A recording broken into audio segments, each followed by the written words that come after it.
I have a confession to make. Authenticity is difficult for me. Is it difficult for any of you? You see, I'm a card-carrying people pleaser, and I've spent much of my life more concerned about pleasing other people and fitting in than being authentically myself. I'll give you for example. When we were looking for a home in Bonners Ferry, the church that we pastored prior to living here, we discovered that our future home had a humongous pantry. I mean, the pantry was nearly the size of a bedroom. Meanwhile, the washer and dryer were cramped into this little corner and hardly accessible, and the dining room was a bit squeezed too. And so I told Jason, well, let's just remodel this. We can expand the dining room and make a decent washer and dryer space, and we're still going to have plenty of room for canned goods. And then we invited the church members over to help us unload the moving truck. And would you know what every single woman there remarked on? The amazing pantry. Oh, honey, come and see the pastor's pantry. Oh, what a pantry. I wish my house had a pantry like this one. Oh, man. I told Jason later, well, I guess we better keep the pantry. It'll be good for resale value in this area. But you know what else I was thinking was, if I did expand my dining room and I happened to invite these ladies to sit in it, how would I ever explain that I destroyed the amazing pantry? So, pleasing people, score 1. Inviting guests over, score 0. I also looked around there in Bonners Ferry and realized that in the country, people grew gardens. And so I grew a garden too. The first year, I discovered I loved starting seedlings. It was a lot of fun to see the sprouts come up. And then, as spring went on a little further, I discovered it was really hard to get rid of seedlings. It seemed like seedling abortion. I couldn't get rid of any of these cute little plant babies. So I just planted them all 40 tomato plants. Well, we had a big enough garden. It was fine. They fit. But then August came and early September, and it was back to school time, and I made a new self-discovery. I might have lived in the country and had a country garden and a country pantry, but I hated country canning. Did not like it at all. And so I took all of those tomatoes and I put them in my chest freezer, which is a great shortcut for canning tomato sauce. And I thought to myself, I'll just can those later. And then I never got to it. Never, ever. In fact, it took moving out of the country to even pack those canning jars away and give myself that freedom. So people-pleasing scored 2, and having space for food I actually wanted to eat in my chest freezer score 0. As a people-pleaser, the issue of identity has been tricky. Do I actually love mountain biking? Or do I just love being with my mountain biking buddies? And what would happen to my friendships if I was comfortable completely asserting my own opinions? Can I be completely known and completely loved? Can you? Turn with me today to Psalm 139. I'm beginning a 3-part series on Psalm 139. And since I'm talking about authenticity today, I'll say the truth, which is I think I'm starting a 3-part series on Psalm 139. I did make Jason promise that if I got overwhelmed, he would step in and help me out. So we'll see how it goes. In this psalm, David wrestles with God's knowledge of humanity. And we're going to see how God's knowledge sparks both tension and wonder. Let's step into it together. O Lord, you have searched me and known me. You know when I sit down and when I rise up. You discern my thoughts from afar. You search out my path and my lying down, and are acquainted with all my ways. One commentator remarked that these opening verses of Psalm 139 read like a thesaurus. God searches, he knows, he discerns, he searches out, and he's acquainted with me. It's difficult for the human mind to conceive of and much less describe God's knowledge, his infinite knowledge of us. And the psalmist's tension is apparent right away. Verse 1 says, God has searched. The Hebrew word here means to investigate or to examine thoroughly. Usually, investigation implies someone who doesn't know going on a search to find out the information they need to know. When it comes to God, it's a bit more figurative because there's never been a time when he hasn't known. But the idea is that he's investigating every corner of our lives, every secret place in our hearts. Have you ever been the subject of an investigation? Maybe an audit? Was that a lovely and comfortable experience? I would guess probably not. Job 13:9 says, "Will it be well with you when he searches you out?" Jeremiah 17 says, "I, the Lord, search the heart and test the mind, to give every man according to his ways, according to the fruit of his deeds." This is judgment language, and it sparks a little discomfort for me. What does God find in his investigation of me? Do I want his close inspection? Can I be completely known and completely loved? I'd like my 7th and 8th graders to pay attention as we reach verse 2. You know when I sit down and when I rise up. You discern my thoughts from afar. You search out my path and my lying down, and are acquainted with all my ways. We've been learning about some poetry devices in 7th and 8th grade language arts. And this is a new one, students. It's called merism. Merism. It's a technique in Hebrew poetry.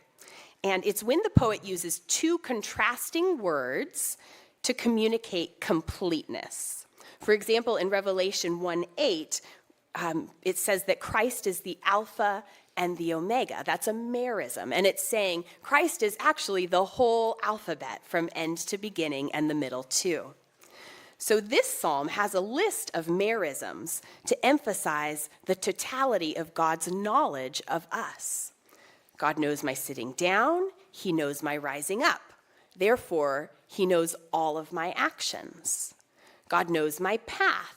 God knows my lying down. Therefore, he knows all of my activities.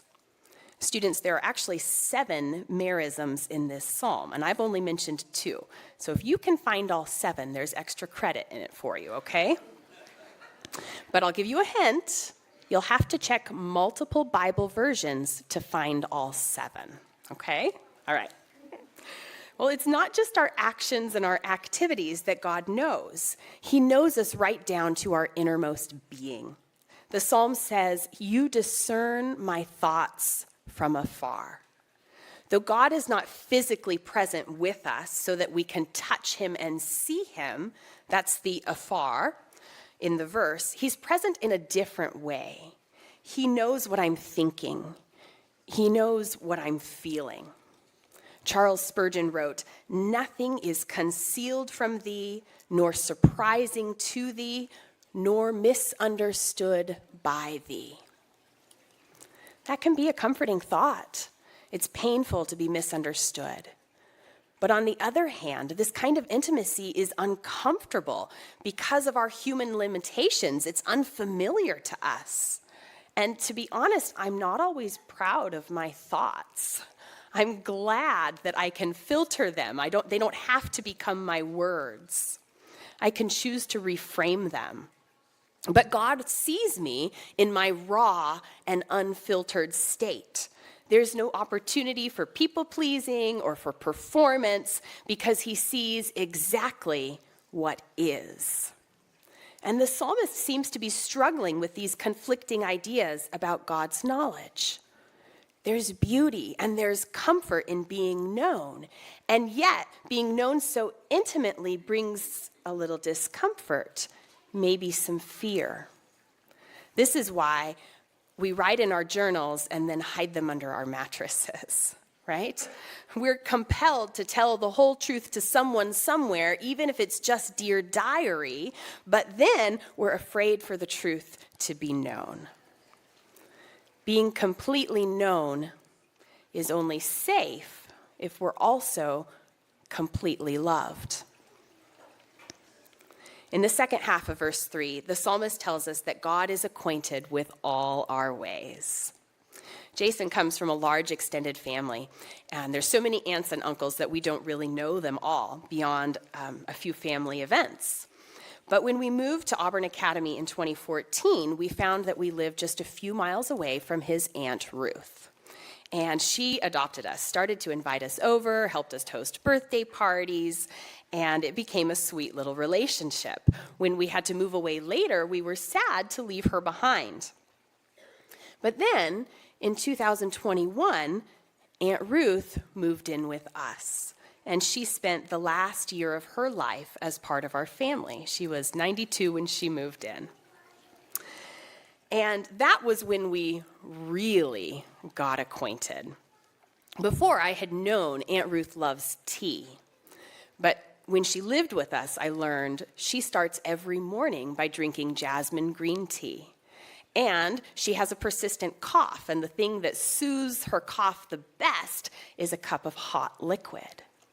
And as her caretaker during those last months of her life, the natural result of my knowledge of her was to accommodate her. We set up a little tea station in the corner of her bedroom so she could have that hot drink first thing in the morning. Anytime we had to go out to doctor's appointments, I always made sure that we had a thermos of something hot to bring with us to soothe her cough. And it's lovely to me to think of God in that way. He lives with me. He knows every tendency of my life, and he kindly accommodates the little things that make me, me. We come to the word search again in verse 3. You search out my path and my lying down. But here the Hebrew word is different than the first word that was translated search. The first time it was investigate. This time it means to winnow or to sift or to separate the wheat from the chaff. Students may not be familiar with that process, so I want to show you some pictures. And I forgot the clicker, so Dawn, if you'll help me out with that. Chaff is the debris that must be cleaned off of the grain before the grain is used to make flour or cereal. As the kernels of grain are tossed into the air, the wind blows away the lighter pieces of the hull and the dirt. There should be a second photo there. And there's also a little video, just 20 seconds. So this coriander has a lot of chaff in it, and in order to use it, I probably want to separate this chaff. So the easiest way to do that is going to be with some sort of a fan or with a blow dryer, and you'll pour it out and then blow the chaff away, and then the seeds, the heavier seeds, will fall down. We got out most of that smaller chaff. You see, God's knowledge of me is complete and it's active. He doesn't just passively know things about me from watching me. He also actively uses his knowledge to direct, to sift out my path. If you've ever been unsure about which of multiple options to choose, this is probably a comforting idea. God sifts out my path. He opens doors, he closes doors, he points me in the way that's best.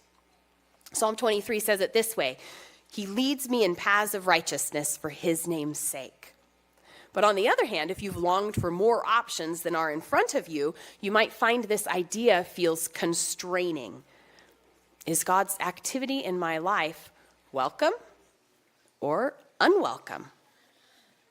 I'd like to share a quotation from Charles Spurgeon's Treasury of David. Students, Charles Spurgeon was a famous pastor, a Baptist pastor from the 1800s, and his book on the Psalms, called The Treasury of David, is still worthwhile reading today. It's probably the most famous book on the Psalms that there is. And here's what he has to say. The Lord judges our active life and our quiet life, and marks in them that which is good and also that which is evil.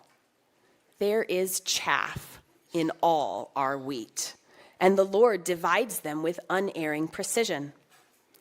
Sometimes I don't even know my own motivations. I might doubt if I'm doing good for good's sake or for more selfish purposes.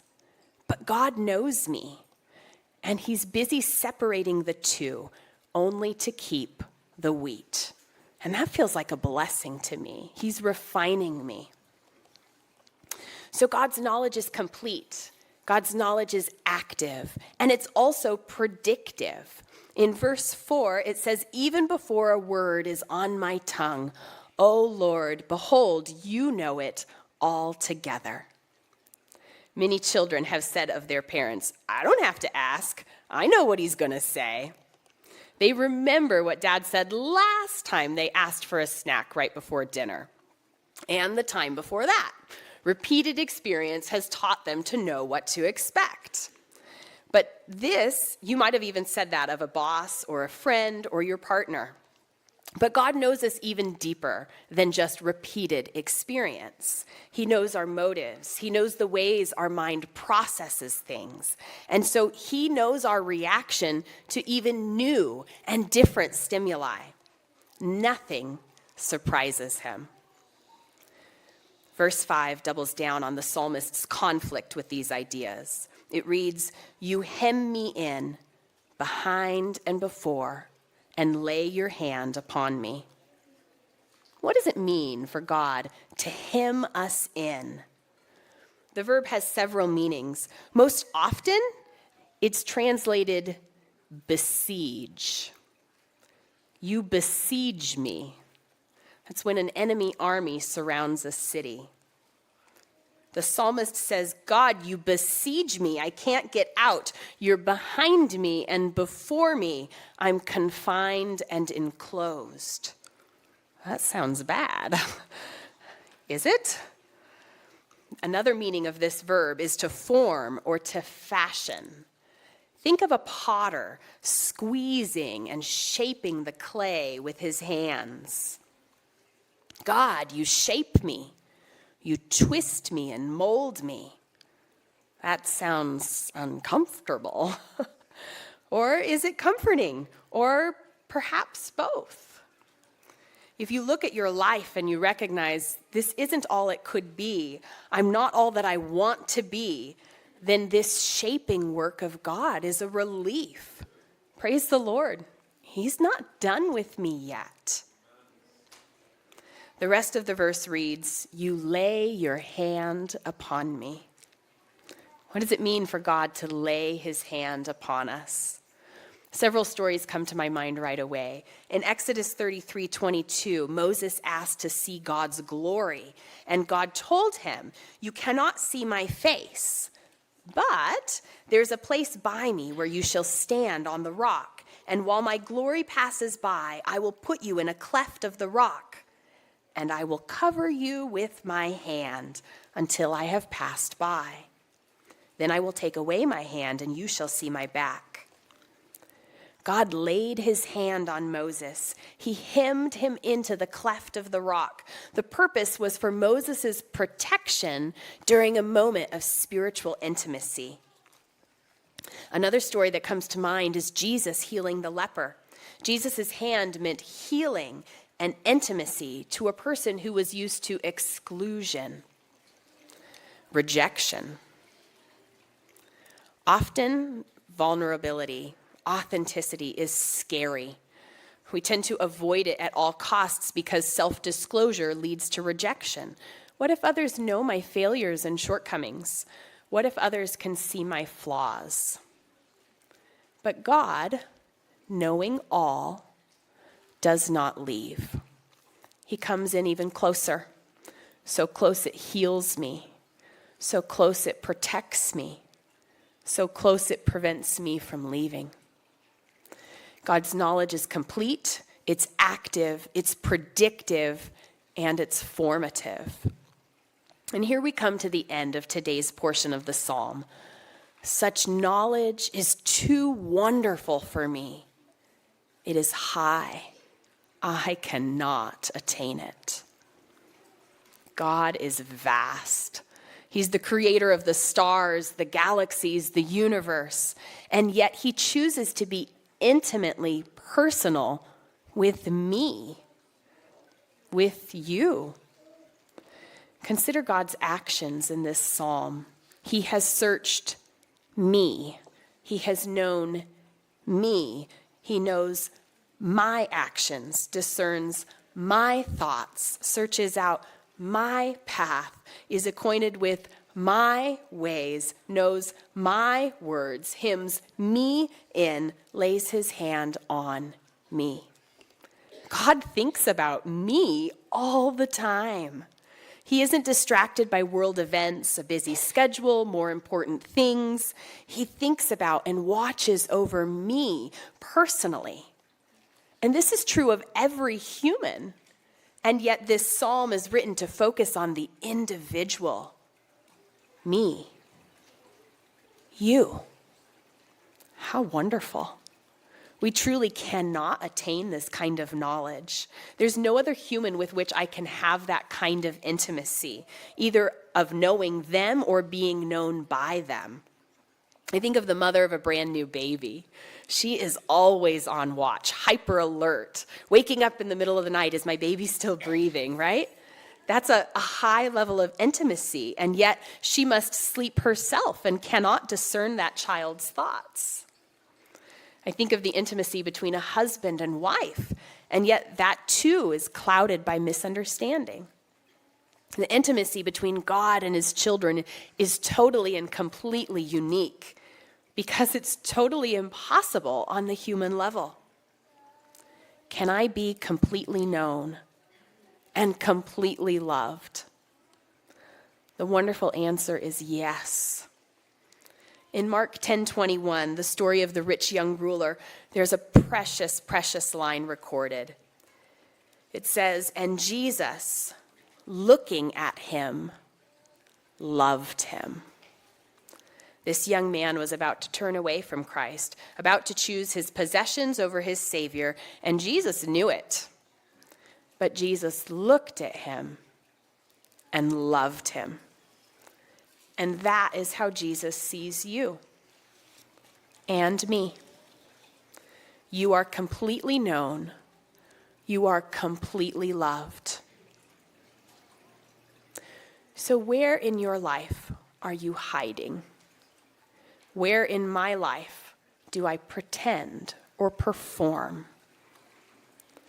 Today, Jesus is looking at you and loving you.